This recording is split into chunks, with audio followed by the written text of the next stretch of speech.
Bentornati a Buongiorno Verona, siamo in diretta per vedere insieme il nostro tema del giorno di oggi. Oggi parliamo di un argomento che ha fatto discutere parecchio nelle ultime settimane e lo ha fatto da diversi punti di vista. Parliamo del consumo di suolo sul territorio veronese, un concetto particolarmente sentito dalla popolazione, come abbiamo visto durante per esempio la manifestazione dello scorso 9 maggio in Valpantena. Ma il problema del consumo del suolo è stato affrontato anche parlando di agricoltura. Coldiretti Veneto, infatti, ha consegnato nei giorni scorsi le prime 24.000 firme raccolte sul territorio per dire no al fotovoltaico sui campi agricoli e difendere quindi la campagna e gli stessi agricoltori. E allora, per parlare di questo, siamo in collegamento con il presidente di Coldiretti Veneto e Verona, Daniele Salvagno. Buongiorno Presidente. Buongiorno a tutti voi. Allora, dunque, voi Salvagno avete lanciato una petizione che, come dicevamo, ora conta oltre 24.000 firme per dire no al fotovoltaico. Tra l'altro la petizione sta andando avanti, lo ricordiamo, e si può trovare sul sito change.org. Ecco, cosa chiedete alla Regione e perché soprattutto? Noi chiediamo una legge seria e naturalmente immediata, perché dobbiamo proteggere quello che è il nostro suolo, il nostro territorio.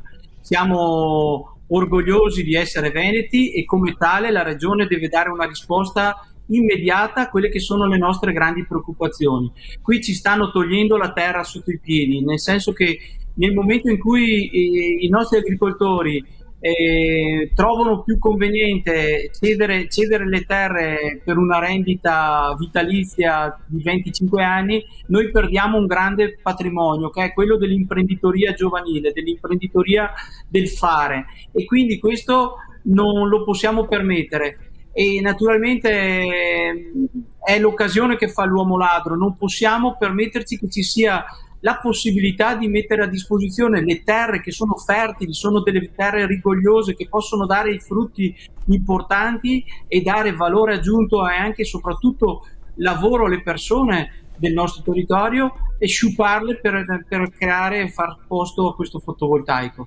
E teniamo presente che solo nel Veneto, da una statistica nostra, abbiamo visto che ci sono più di 11.000 ettari di terre che non sono adatte al mondo agricolo, e quindi sono dalle cave ai terreni industriali non edificati, e per non parlare di tutti quei capannoni che abbiamo e che tra l'altro nel Veneto non so, ma viene da legge Tremonti, che hanno riempito il Veneto di capannoni che oggi sono sfitti e quindi potrebbero dare valore aggiunto per una rendita vitalizia, per poter pagare l'IMU piuttosto che altre.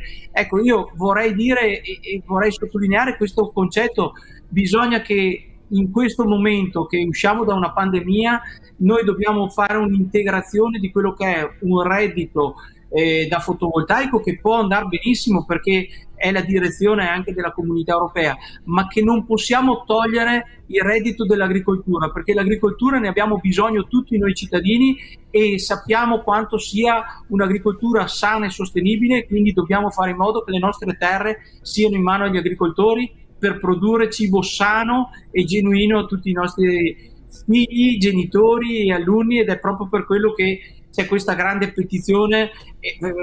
Abbiamo solo scherzato e sono arrivate 24.000 firme. Ecco, le mamme di tutte le città si sono impegnate personalmente nelle scuole a fare pressing perché questo non accada. Ecco, avete già ricevuto risposte dalla Regione, o magari un incontro, insomma? Sì, c'è stata una grande disponibilità. Il problema è che nessuno ci ha pensato prima di buttare avanti questa legge, quindi come tutte le cose, quando sta per arrivare una legge che preserva e che crea protezionismo, ci sono tante aziende che cercano di buttare avanti domande per invadere le aree agricole del fotovoltaico, in modo da dire: io intanto ho buttato avanti la domanda. Ecco, noi non vogliamo questo, vogliamo che ci sia una salvaguardia del territorio, e da parte della Regione c'è stata veramente una presa di posizione importante per far sì di risolvere il problema. L'unica cosa è, come tutte le leggi, ha bisogno di una procedura, e come tale speriamo che ci sia anche del buon senso da parte di tutti quelli che hanno delle terre e che non le mettano a disposizione di queste grandi multinazionali. Poi si tratta, vero, che Certo. cercano di fare più o meno l'interesse non certo della collettività né dell'interesse del produttore, ma bensì di quello che è uno scempio che insomma su un territorio veneto proprio non ce lo meritiamo. Certo. Ecco, questo tema, come dicevamo prima, è molto sentito dalla popolazione, lo testimoniano le firme raccolte e anche l'adesione alla campagna di istituzioni come per esempio il comune di Bussolengo. Ecco, perché è importante portare avanti questa battaglia e quali sono le soluzioni poi alternative per evitare consumo di suolo agricolo, ma poi mantenere invece il lato green, quindi il fotovoltaico? Beh, è giusto, noi siamo agricoltori sostenibili, ed è giusto ed è perfetto dire ok al fotovoltaico, però ci vuole modo e modo. Noi siamo sempre stati abituati a operare da buon padre di famiglia e quindi ci sono tantissimi tetti, ci sono tantissime capannoni, le stalle, anche le stalle all'interno delle nostre aziende agricole, ne abbiamo più di 65.000 all'interno del territorio veneto. Perché non proporre dei piccoli agri fotovoltaici dove il consumo del suolo non viene ottemperato, ma bensì viene coperto tutti quei fabbricati che sopra sul tetto non si vedono e hanno un impatto molto più limitato.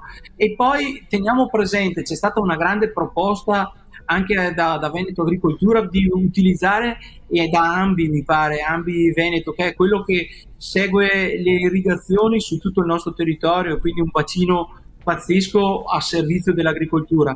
Hanno detto, sapete quanti laghetti abbiamo nelle cave dismesse? Andiamo a creare il fotovoltaico galleggiante, è a impatto zero, non utilizza i diserbanti per non far salire le infestanti sotto il fotovoltaico. Quindi andiamo a creare un valore inestimabile su dei laghetti che sarebbero morti, fermi all'interno di cave dismesse. Potremmo veramente investire su delle aree che non hanno niente a che fare con l'agricoltura e quindi con l'impatto sul suolo e sulla potenzialità che può avere quel terreno per l'agricoltore stesso. Beh, queste sono sicuramente delle soluzioni molto interessanti. Vedremo cosa si riuscirà a fare. Nel frattempo, noi la ringraziamo, Daniele, per essere stato con noi oggi e averci parlato un po' di questa problematica molto molto importante. Grazie e alla prossima. Niente, grazie a voi e tenete presente che l'iniziativa che stiamo portando avanti noi nel Veneto la stanno sposando tutte le altre regioni d'Italia e quindi sta diventando veramente il vero valore aggiunto di quello che è l'agricoltura sempre più sostenibile e naturalmente a impatto zero.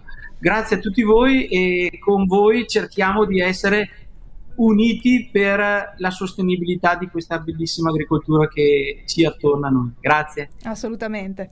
Benissimo, e allora vi salutiamo anche noi e vediamo allora appuntamento a domani con nuove interviste per il nostro tema del giorno. Grazie per averci seguito e un buon proseguimento di giornata.